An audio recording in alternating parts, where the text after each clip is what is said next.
Thanks to the support as a channel member, Kyle Bykirch. Boys and girls, it's new season o'clock. We've had a good summer. We've brought in some decent players to this team, and we faced two of our expected title rivals in the first two matches at home today.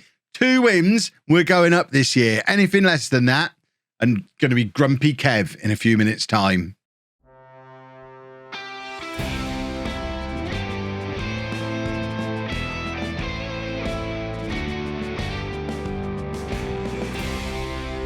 Hello and welcome to part 46 of Bourne in the USA. I'm Kevin. Coming up in today's episode, we have our first 2 games of the new league season. We're at home against both Carolina and then Charlotte Academy. If you missed the transfer window yesterday, you missed us bringing in quite a selection of players.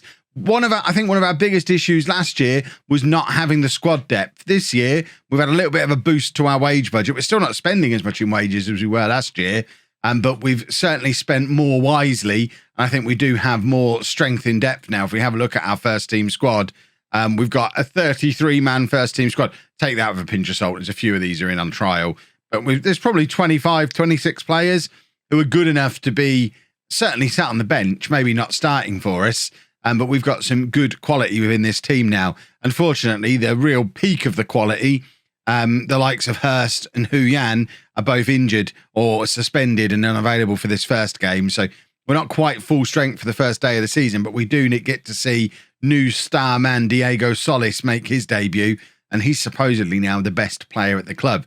In the absence of Hu Yan, it does mean that Jorge Hernandez has to start on the right wing, though, which is going to be an early opportunity for Tom Rocca to show that he's finally the replacement for Jackson Hernandez that we've been looking for. And we've also got a new look midfield today and a new right back. Lots of new players featuring on the first day of the season. So our team is Aguero in goal, a back four of Solis, Beknazarov, Arriaga and Junior, Gomez and Almeida in midfield, and then Williams and Hernandez supporting Stone and Rocca up front. Surely this is the season Sam Williams becomes our all-time record appearance holder. Diego Brione is nowhere to be seen because we signed so many midfielders this summer. But Williams isn't even playing all these games because he's so good. He's playing all these games because we just haven't ever been able to find a better left winger than he is. I mean, we know he's going to weigh in with double-figure assists. He'll probably score somewhere in the 8 to 10 goals region. He'll get a pathetic average rating because most of the time he doesn't turn up. But when he does, he's a difference maker. So we keep him in the team on that basis and the basis that he can play left wing, which it seems to be a really rare treat for an American player. Ball over the top for Rocca. His first opportunity to show us that he's any good. Wearing the number 73 shirt on his back. That adds up to 10 if you add those two numbers together. So he should be a good striker. Cross comes in from Hernandez and there's nobody in the on the end of it to grab us our lovely old set-piece goal that we normally like to get. Gomez now picks the ball up in midfield, gives it to Arriaga, who looked like he was going to turn and try and play Jorge Hernandez back in, but the highlight stopped. So I guess something in that plan went a little bit wrong. Arriaga plays it forward to Stone, who's come very, very deep here, looking for the ball over the top to Rocca, but can't position it correctly, and it's intercepted relatively easily by the Carolina defender. And it actually leads to them getting their best chance of the game so far off the back of the counter-attack from that move. And it's now Carolina with the throw on our left-hand side, and they are trying to play the ball in behind Solis. Beknazarov's there to cover, and Solis is chasing around a little bit. Is that Solis? That's Williams, so that's Solis, not really doing anything yet. Get in there and kick him. You're supposed to be the best player at the club. There you go. Almeida does the kicking, looking for Rocca, can't find him again. Seems a little bit lightweight. There's a couple of times we played the ball forward looking for him, and he's just missing out on the header. He's supposed to be a target man. We're playing him as a poacher today. But he's supposed to be capable of playing as a target man. I don't rate him as a target man so far, but then we're not giving him the balls over the top to chase either. 1-0 down. First really good chance of the game, and it's all too easy. They play it out to our right-hand side. Junior's gone walkabout. That's Junior up there, not really making any effort to get back and get a hold of the man who he's supposed to be stopping from doing that. The cross just comes in easy as you like, and Junior has some making up to do. He starts with the throw, looking for Hernandez, who misses out on the ball, but Beknazarov's there to head it back forward towards Almeida. And then Beknazarov again, looking for Jorge Hernandez. And it's disallowed because he was about 1,000 miles offside. That might be the most offside one man has ever been as part of one move. Let's have a little look at it from the other angle just to confirm. just how far offside he is. There's 3 of them offside, possibly 4. Williams might have been off as well, but Hernandez is the most offside of all the offside, and I'm quite proud of him for being able to achieve that. Solis playing it forward to Rocker, and now Williams playing it back to Solis again. I'm looking for magic from left back from him because he's so good, and it's a little bit unreasonable for me to expect. We're not even playing with wing backs. There's only so much he can do. He just needs to defend quite well, and that will count. It's not really a difference-making role in this system that we're playing. Watch him go and get 20 assists this year now from left back. And I'll be delighted if he does. Solis wins the header, finds Almeida, and now Stone has time to pick the ball for Rocker, and it's a lovely ball. Rocker is in, and it's a terrible attempt on goal from him. He's clapping Stone, as rightly he should, because Stone did all the hard work to put him in and give him the chance. But that's the second time in today's game that we've seen Rocker just blow a chance when it was probably easier to score, at the very least, easier to force a save out of the goalkeeper. I don't know how you miss one-on-one the way he has twice today now. He's not doing himself any favours if he's trying to convince me that he should be getting a starting spot in this team once everybody in the usual attack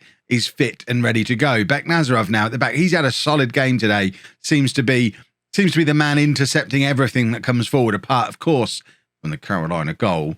And now Izaguirre lumping it forward, looking for Rocker again, but can't find him.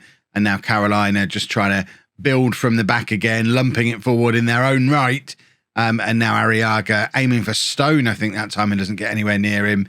And we've got ourselves under a little bit of pressure again here, as once again, we've said it so many times before, we have no midfield.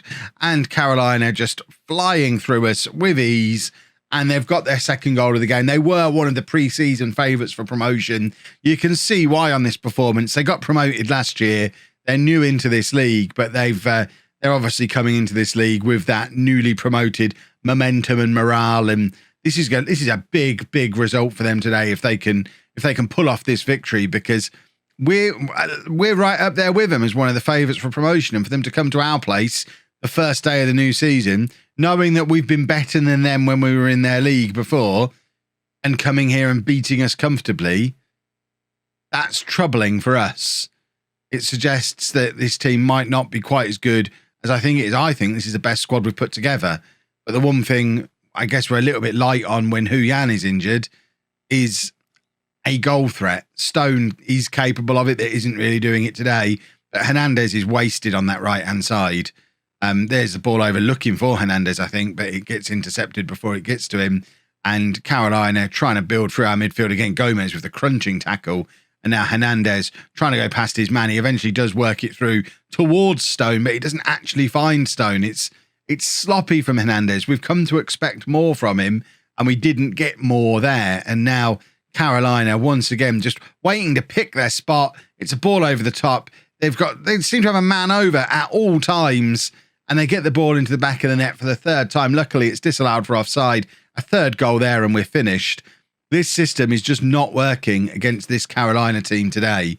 I'm of a mind to bin the wingers off entirely and go to a 4-3-3. Take Williams off, bring Dunby on, and then sort of shuffle around into this kind of shape.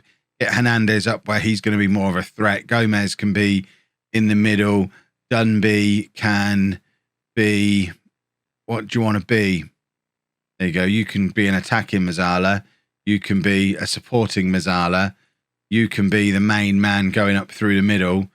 And we can stick you there doing that. And we'll try this.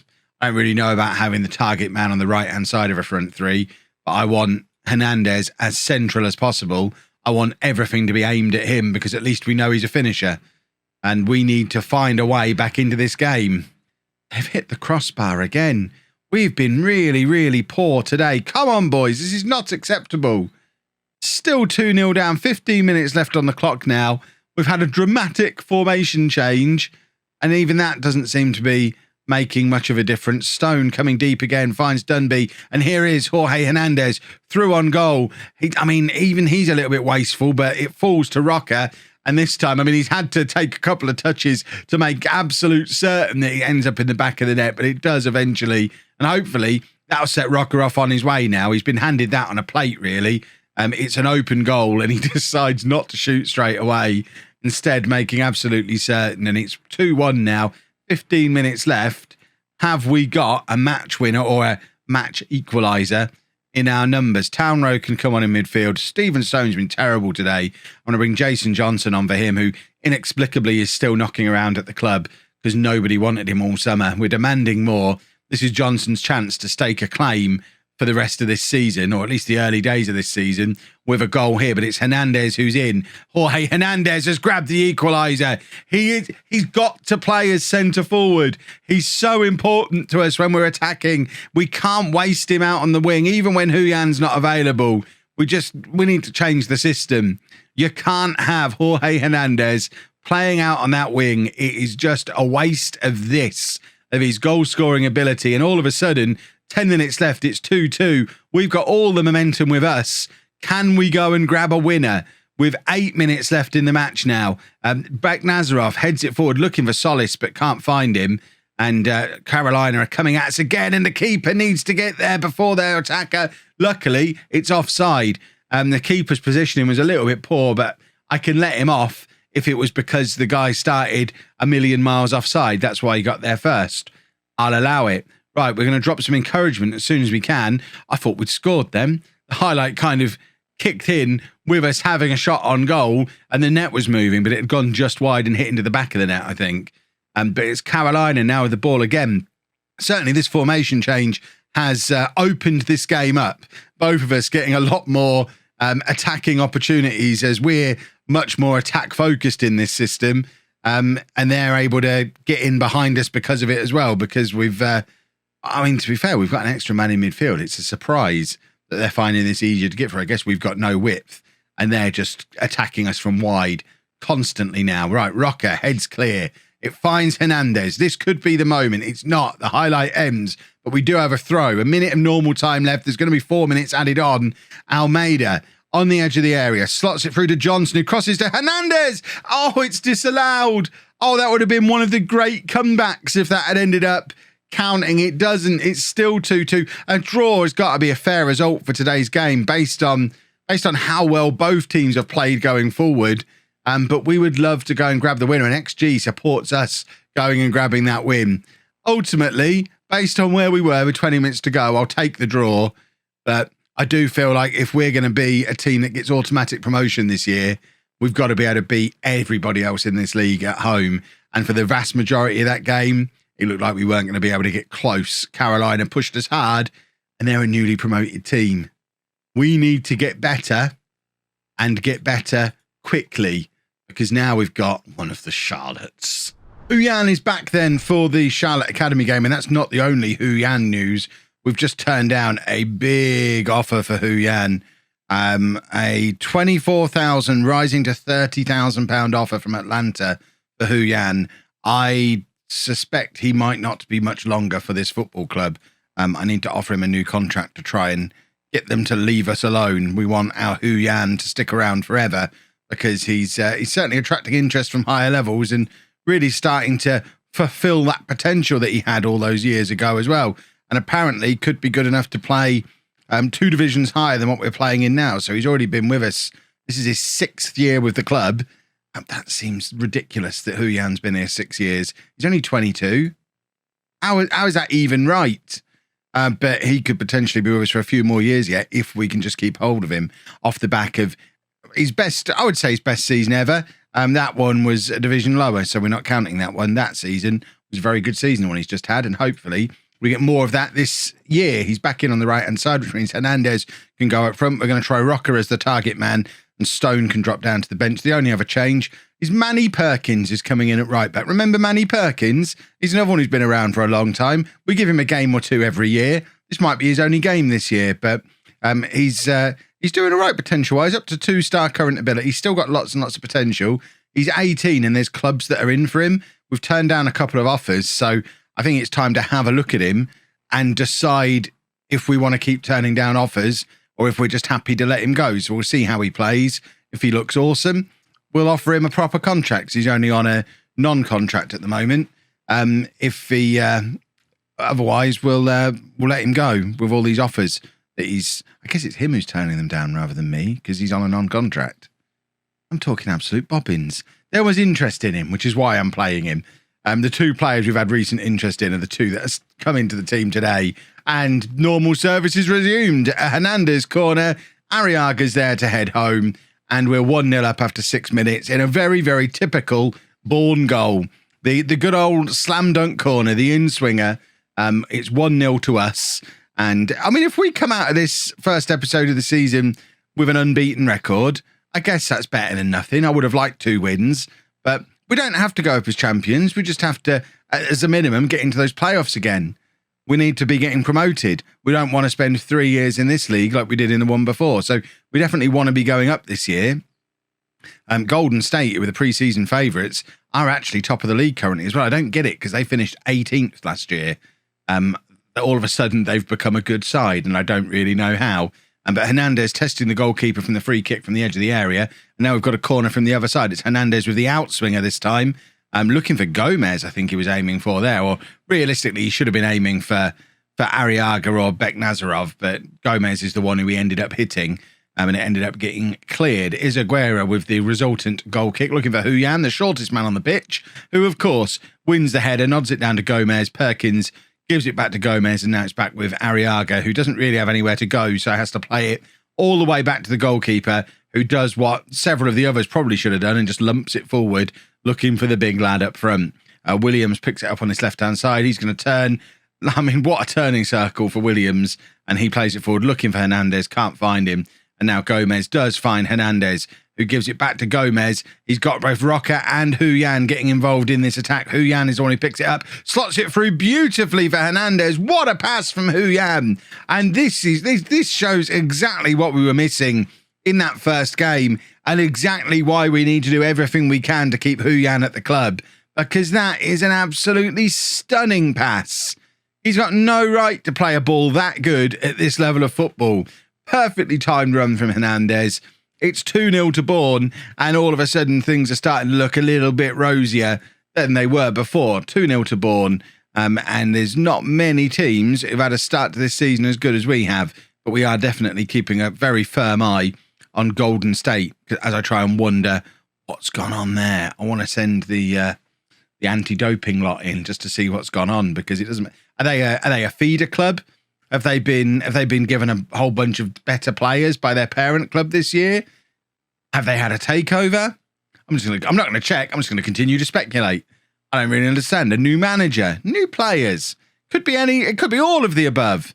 Aguero makes the save from the attack from Charlotte, and now it's Huyan coming down his right hand side again, wins a corner, and we've got an opportunity here for a third goal before half time. So you know how dangerous we are from these corners. It's Hernandez to hit the in-swinger, looking for Arriaga. Or was that Almeida, actually? It might have been Almeida that got on the end of that, because it was the injured guy, and the injured guy is Almeida. Hernandez with the outswinger this time, and it's Beknazarov who gets on the end of it. And it's a fairly tame effort straight into the hands of the goalkeeper. We are going to have to take Almeida off at half-time. We've got Dunby on the bench. You can come on for him in a relatively straightforward swap. So we'll just do that now to protect Almeida, who's got a foot injury. It's always a foot injury. Whenever I check, it's always a foot injury. But it's a good opportunity for 45 minutes of football for Dunby, who, I mean, I signed him largely because I liked his name.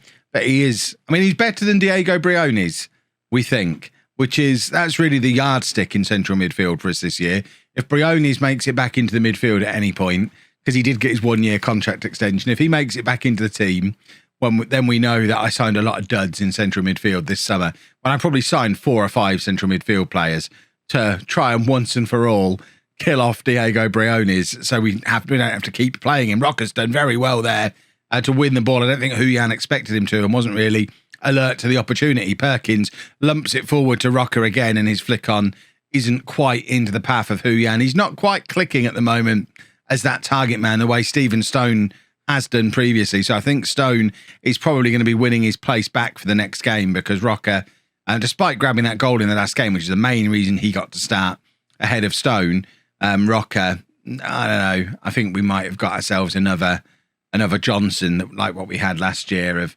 promises a lot, but doesn't really have the track record to back it up the way the likes of Stone and Hernandez do.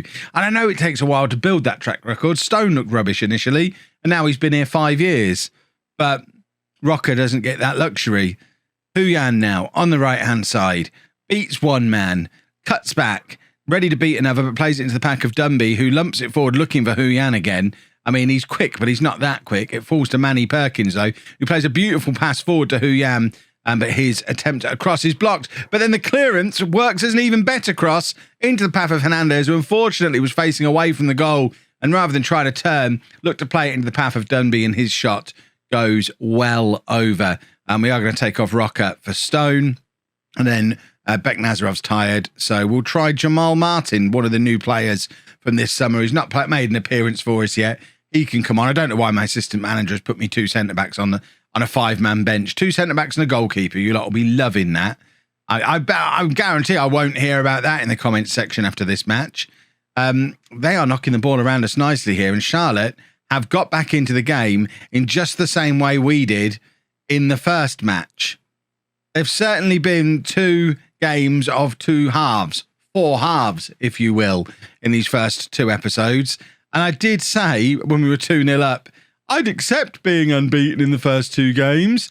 And we might have to now, because it's all of a sudden 2-2. We've got 15 minutes left, but Charlotte have got all of the momentum with them now, and we'll do well to not concede again the way this game has turned in the second half of this match. Williams picking it up very, very deep, looking for options ahead of him. Stone's dropped very, very deep alongside him, but he plays the ball forward for Huyan. He's got only Hernandez in the middle. It's usually all he needs, but Hernandez has his shot blocked. Stone couldn't get there quickly enough because he had dropped so deep as part of the build-up play there, not that he ever actually got the ball. Here's Martin playing it forward to Perkins. Perkins has had an acceptable game. According to the rating, he's on a 6.3. I've not seen him be poor enough for a 6.3. I don't see that he's done anything wrong. We might be about to go down here, though, and this is not how these first couple of matches were supposed to go. The linesman's got his flag up there. Referee, are we seeing the linesman? The linesman had his flag up, right? Am I seeing things? It's being given. And this is not how today was supposed to go. Hernandez trying to grab a goal back now. The corner eludes everybody. And all of a sudden, Charlotte have got another counter-attack on. And it's a guy who's already scored twice in this second half. He's in again and straight from our corner. What a contrast from the first half where we were scoring from a corner and it was business as usual. They've just scored directly from our corner. This Devani guy has got a second half hat-trick. He has ripped us apart and completely turned this game on its head. I feel a little bit shell-shocked about what I'm seeing here. Apparently, he's not got a hat-trick. I thought he'd scored all 3 of them in this second half. Maybe I'm a liar. I don't understand what's just happened. Solis plays it to Stone. We have a lot of thinking to do after this game. I only hope that these 2 teams we played today are the 2 that are in the battle with us for automatic promotion come the end of the season. Because if they're not, we're in trouble. I think, wow, how did that not go in? I think we've just played the 2 best teams in the league. I hope we've just played the 2 best teams in the league and come out of it with a point. It's not ideal for a team that were talking a good game about trying to get promoted. Maybe we have to adjust our expectations and go for the playoffs after all. But this second half, it's ruined us. He's in again. Oh, dear. He has got a hat-trick now. And they've turned a 2-0 deficit into a 5-2 victory with an exceptional second half performance. That we were not capable of countering it. We had nothing. Okay. That wasn't supposed to happen. If you enjoyed that, please make sure you leave a nice big thumbs up on there for me. Subscribe to the channel for daily Football Manager videos. And thank you very much for watching.